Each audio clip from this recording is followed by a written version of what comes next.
Happy Tuesday, everyone. How are you? I am Jody Sharami at Jody Boots, and I'm coming from you from Studio Cloud 9 for Astropod _cast astrology report, weekly astrology report. So we have a couple big things happening this week. As we know, yesterday Mercury moved into Cancer. So everything that we think about, the way we communicate, is going to be nurturing, caring, and moody and crabby. So try to control those thoughts and those words. When you're feeling moody and crabby, you might just want to yell out and say stuff like Mr. Krabs on SpongeBob SquarePants. So it's understandable that this is the way Cancer people are. And a lot of water signs are that way. Cancer is the first water sign of the season. It is the leader into the summer season when we are home, summer break right now, and it starts to get hot, and we tend to go towards water. But also with Cancer season, with Mercury and the Sun now both in Cancer, we are seeing a lot of flooding, a lot of snow melting, a lot of rapids that you can't really raft down anymore right now. It doesn't look like it's going to get any better.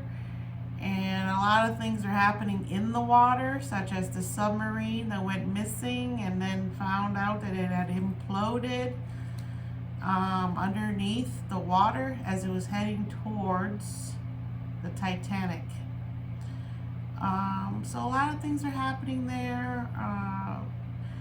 And the big thing is that today the moon is in Libra, and the Libra moon is diplomatic. It's ruled by Venus, who is right now taking residence up in Leo for about 5 months, preparing to take a nap there this summer. And it's going to color our whole summer into fall on the way we are with each other in terms of valuing what is most important to us. And so definitely 2023, it's been grinding, churning the inner part of our lives, and it's been almost 7 months now. This Saturday is going to be July 1st, and as we head into July 1st, we are dealing with many planets that will be napping. And so the big news of this week is that the Libra moon is here until Thursday, and it's going to have a couple meetings with Uranus, and it's not going to have some fun there. So we may get moody tomorrow, so be careful with that. But since the moon is in an air sign, we can be emotionally detached, which is nice, right? So we don't really care as much as if it was in Cancer, the water sign, right? But the moon is making a big move this weekend, which we'll get to in a minute.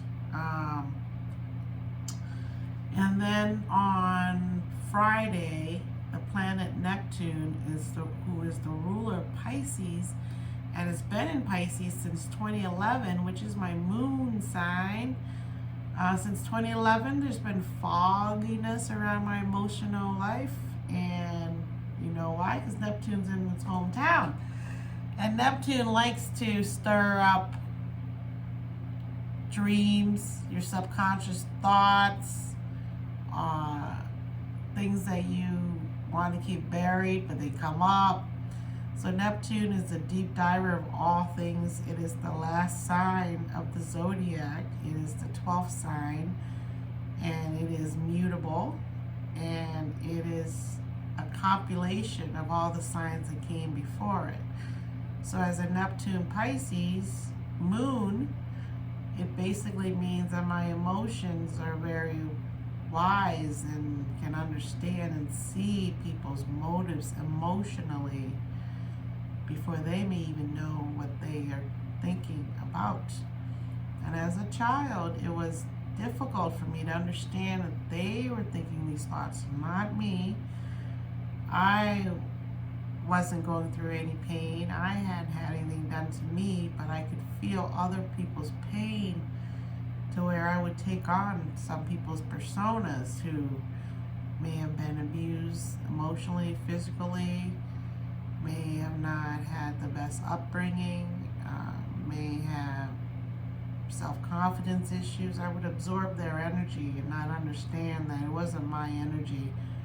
But it took me a while to separate out of that. And so I know, having a moon in Pisces, that I have to guard myself from people. And Pisces people, especially females, want to help other people and are very intuitive. And Steve Jobs was a Pisces.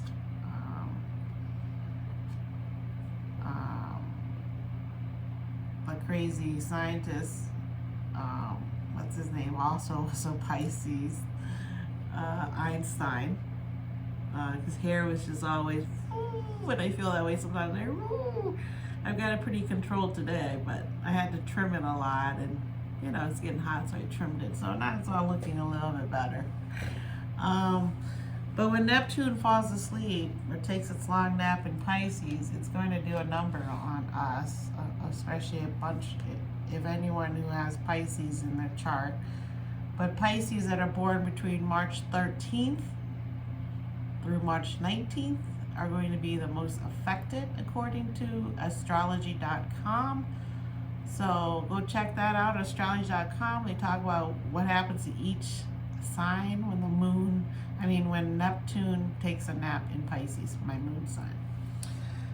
So when Neptune enters its retrograde zone, Neptune turns retrograde on Pisces at 5 p.m. Eastern Time, or 4 o'clock here, Central Time in the U.S.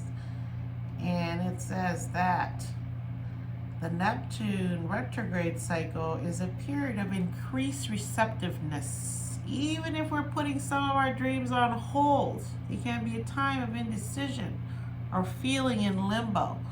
But it can also be a period of personal discovery. We may feel let down by a matter, something that's dear to you, might not happen as you'd like. You might lose friends that don't understand you anymore because you're going through a change, but they're not. And that happens a lot. Friendships must grow together. People that you know, that you keep in contact with all the time, you must grow together or you lose touch. And it's not that you don't like each other anymore, it's just that you're growing and they're not. And that happens a lot.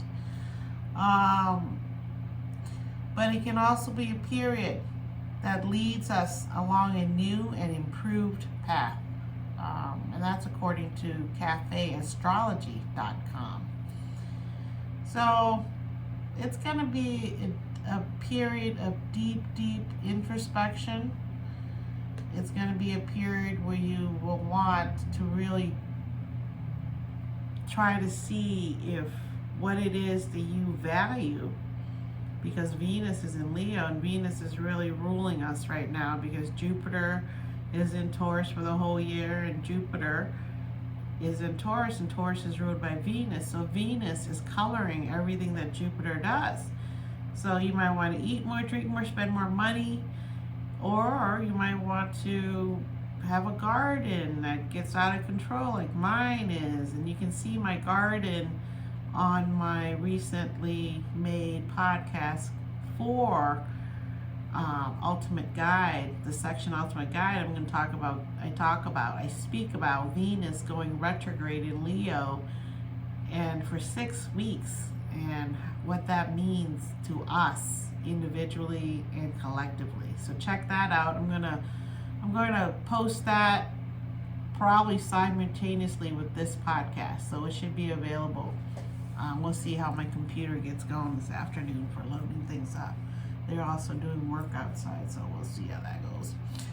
And then there's a full moon in Capricorn on Monday before July 4th in the U.S.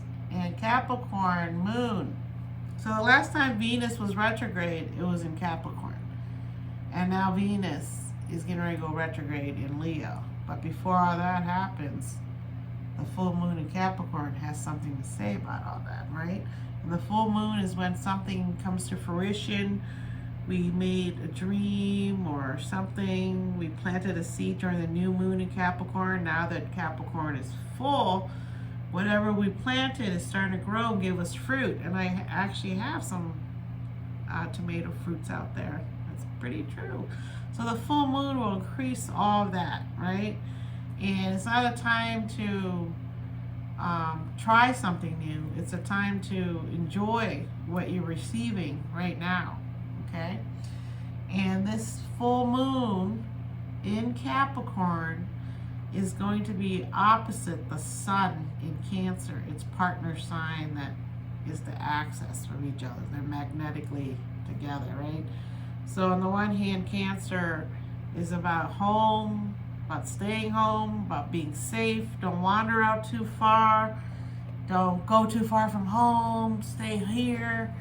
And so Cancer is the mother, the protective, nurturing, or not the mother, can be anyone that's taking care of you, is protecting you, nurturing you, feeding you emotionally, physically, mentally, right? And so with that full moon in Capricorn opposing that, and the moon rules Cancer, so the moon in Cancer is opposing itself. Capricorn is opposing that sun in Cancer. So the sun is our identity, right? So the sun's in Cancer. So right now we identify with Cancerian thoughts. We're more crab-like. We will go into our shell and protect ourselves. We want to be safe.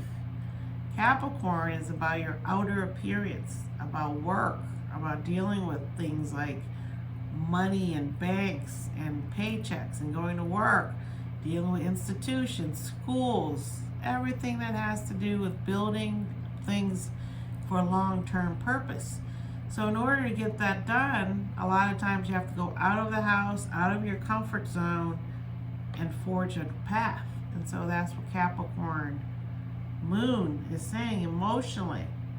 Because the sun, because Cancer and Capricorn are cardinal signs. They're both leaders. One leads emotionally to you being secure, and the other one leads to you getting a job, to being financially secure. So here we have emotional security and financial security.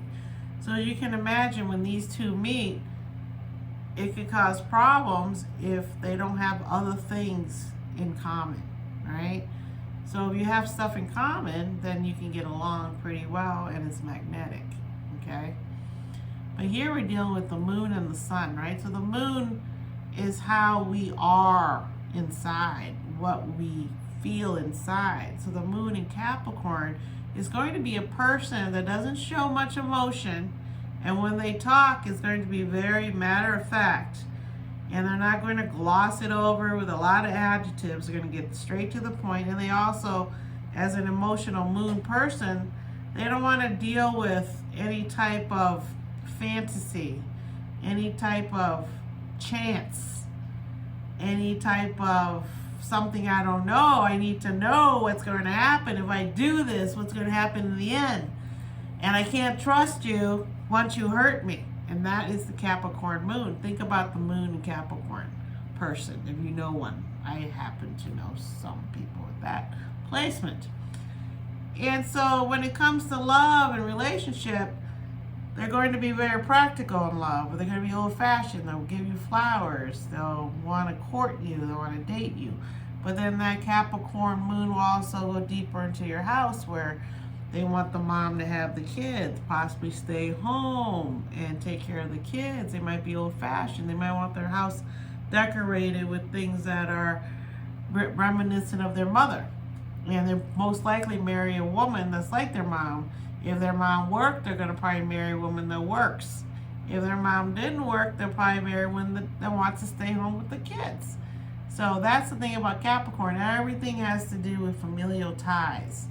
So if you know Capricorn moon, you'll be able to recognize them by how they don't really seem to change. They have a goal in mind and they go for it. They don't let anything stop them from getting their goal. And they're also considered to be jealous types of people, according to some astrology books I read. Capricorn can be jealous in terms of they want to rise up socially. And it's difficult for Capricorn sometimes to rise up socially because they're quiet and they are ruled by Saturn. So they're not going to be trying to get your attention. They're going to get your attention by achieving things, like getting a medal, getting a raise, getting a great job. That's how they're going to show you they are. Their car they drive, the house they have, their wife they have, the children they have, things like that. And now the Sun in Cancer is almost exactly the same, but they're opposites. And how are they opposite? Cancer, everything is private. Everything is internal. Nothing is being shown. Capricorn, moon is the same. If it's your moon, it means your emotion. Capricorn already wants to not show too much, right? Because they only want to show you their work face. So as an emotional moon Capricorn, it's very similar to a Sun in Cancer person. A Sun in Cancer person is very private, and they believe in all the legacies, all the traditions, all the things of their hometown. They most likely still live around their parents, or they have family that's always around them somehow. They visit their parents a lot, talk to their parents a lot, talk to their siblings a lot, and they probably cook traditional foods they know. They have traditional furniture like their parents had. And if they want to do a little twist on something, a Cancer person might add some color to their house. Might, but not much. It would be mostly traditional looking. And then the Capricorn moon will be the same. Since it's their moon, they rule their inner world. It's not a Sun Capricorn. It's an internal thing. So Sun Capricorn, you might not know how ambitious they are unless you're very close to them and they're sharing their thoughts with you. So with this happening, it's not so much of a big, huge blow up, right? Unless both of them really stick to their guns and say, oh, I'm only going to do things the traditional way that I learned, and I'm going to stay secure, I'm not moving. And the Capricorn's moon might be, well, I need to do this for work. Emotionally, they're going to care a lot about their work. I need to do this for work, so I have to do this. I have to change something about myself for work in order for me to rise up the ladder. So that's how those situations can happen. If the Cancer Sun doesn't want to move because their moon doesn't want to move, but if they have a moon that's adventurous, then yeah, they're going. So that's the thing. When you really know your chart and you know what motivates you, what your values are, what your inner values are, why you act the way you act in public, because that's your rising sign and how people see you, then you start to get a whole picture of yourself, like paint by numbers. You start to paint it all, and all of a sudden you see your whole self and you go, oh, that's why people think that way about me. Oh, because that's how they see me. Oh, I talk this way, so that's why. My Mercury's here, so that's why I talk like that. I see. So that's what's going on with people, and a lot of times, once you get it, you get it. And so this full moon is really, the astrologers are really talking about it, because if you go deep into astrology, they're going to talk about the degrees this moon's at and why it's doing what it's doing, right? But on the surface level, it's basically Cancer represents the origin and Capricorn represents the goal. And it says that this lunation connects with Mercury and Saturn, suggesting solid, practical ideas associated with realizations and epiphanies occurring now. So this whole thing is a good thing for us, because since the signs are very similar, they're both cardinal signs, they're leading you emotionally to honor your base, your security, your confidence. Honor that. If you don't honor that, if you forget where you came from, that's the saying, right? Oh, that person's so rich, they forgot where they came from.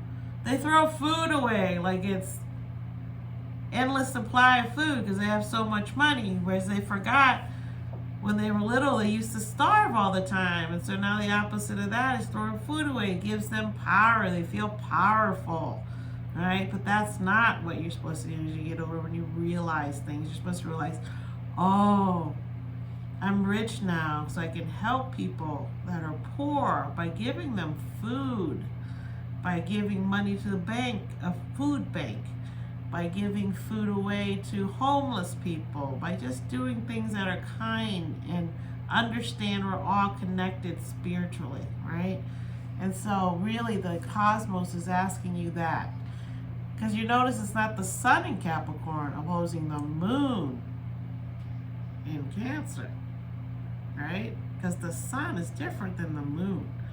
Because right now Venus is in the sign of the sun, and Mars is in the sign of the sun, and Mercury is getting ready to go there in July. Well, right now Mercury is going to be in Cancer for a bit, and then Mercury moves into Virgo. It's going to take a nap, and by that time almost everything is going to be taking a nap. So as we head into fall and winter, we need to make sure that we have our emotional needs being met, our physical needs being met, our spiritual needs being met, by taking time out to meditate and be mindful about how we speak. Now that Mercury's in Cancer, people won't talk as much, and if they do, it could be because they're angry, because they're moody. But most of the time, Mercury will want to talk to the people in their own family, and maybe even hide out, maybe not even say many things because they're in crab mode. So don't expect too much from people that way in terms of talking to you, because Mercury in Cancer can be very insular, because Cancer is insular, you know. I mean, it's the home of the nurturing crab, so. And the crab, there's all kinds of crabs, right? So really, this week, when the moon goes into Scorpio, it's going to be void for a minute and meet up with Pluto, the ruler of that. So don't be surprised if on Thursday things happen that people get cut out of your life, because emotionally the moon's going to be void before it gets into Scorpio, and with Venus and everything napping and you being introspective about yourself and everything that we are doing now, you might realize, hey, that person, you know, isn't doing it for me anymore. Like, I'm growing, but they're not growing. And that happens, like I was saying. So be prepared for that, and just look at it as like, you know, every flower has its season. Every flower has its time. And maybe it's not time, you know, maybe your friendship isn't, you're not going down the same path. You're not thinking the same things. You're not at the same perspective. So people can disappear on you, you know. And I have to say, as a Pisces moon and constantly feeling things, I know that I personally am very insular myself, because I am the number 4 clubs, which is the number of Cancer, the 4. But I'm born a Leo, going into Virgo. So having all that knowledge, I know that respecting and loving the mom is a big deal, but sometimes as a Leo, you have to stand up for yourself when you feel like you're not getting fair treatment, because you feel more confident, secure than maybe your nurturing person thinks. And that can happen with the sun and moon opposing each other coming up on Friday. As we head into the holiday this weekend, be very careful. Just be mindful what you say, and understand that a lot of people could get angry easily because of Mercury being in Cancer. So that's about it for today. Next time I come back, it will be July 4th. And I will be traveling that day. I will try to get my podcast up that day. I think I might film it in downtown, because that's where I'll be for the holidays, downtown. So I think I'll film it down there. So then I can get it up on Tuesday on the day I'm traveling. So I hope that everyone has a safe weekend and a safe week, and I'll be back with you next week. And please check out my ultimate guide, my video on Venus going retrograde until October, starting July 22nd, and it's a long time. And I'm also going to be doing another video on the nodes changing on the moon, because that's a big deal whenever the nodes of the moon change, the north and south node into Aries and Libra, two cardinal signs, one ruled by Mars, one ruled by Venus. Because right now we're being ruled by Taurus and Scorpio, who are already kind of shifting, and Taurus is Venus, and Scorpio is Mars and Pluto. But when it shifts from Aries to Libra, we'll have Aries, Mars ruling the north node, our collective identity, and what we need to do. And the south node is going to be ruled by Libra, which is ruled by Venus. So Venus and Mars will change also as the nodes change. And it's kind of a big deal, because they've already ruled over us for 2.5 years, and now the next one 2.5 years, but no Pluto's involved. And one's an air sign and one's a fire sign. So we're coming out of earth and water. And water's been very prevalent in our lives right now, and earth, right? Flooding, fires, but now we're hitting the fire and air. So now maybe everything's gonna heat up. As you've already seen, this summer is already super hot everywhere. And all that water is helping a lot of people, but it's still dry. And now the air is going to come in just like it did in Canada and start those fires again, right? Hopefully not. So as that starts to shift July 17th, we're going to be looking at two different types of feelings that the world will be impacted by. And so that's kind of a big deal. So, and that is the node I'm born on. The Aries. I was born as Taurus was changing to Aries. My true node is 0 degrees point something in Aries. But the collective summary of that movement, where they put me, was 29 59 degrees of Taurus. So that's why my life is kind of confusing, and I chose to be born at this time, because I'm going to help you guys shift into the other node, just like I've had to learn to shift and realize, hey, this is really what it's about. And so it's not a mistake. It's happening now in my life as I'm turning into 56 years old.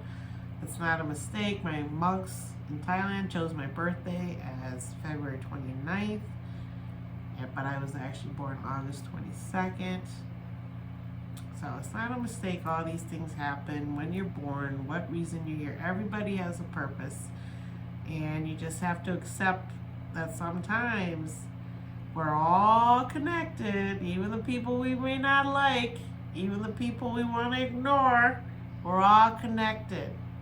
And we can't accept each other to let them live the way they want, do what you got to do, then we're never going to reach the next 100 years, because we have the capacity right now to end the earth and we all lose our minds. And not all of us, just some of us, right? So, but think positively. This is the birthday of America, and I'm excited to be an American. All my children are American. They're the first generation Americans from my family. I am an immigrant born in another country. They are all born here. First generation. Thank you, America. So I will see you next week. Peace. Don't forget to follow, subscribe, and like all my stuff. I appreciate it. Thank you. Bye.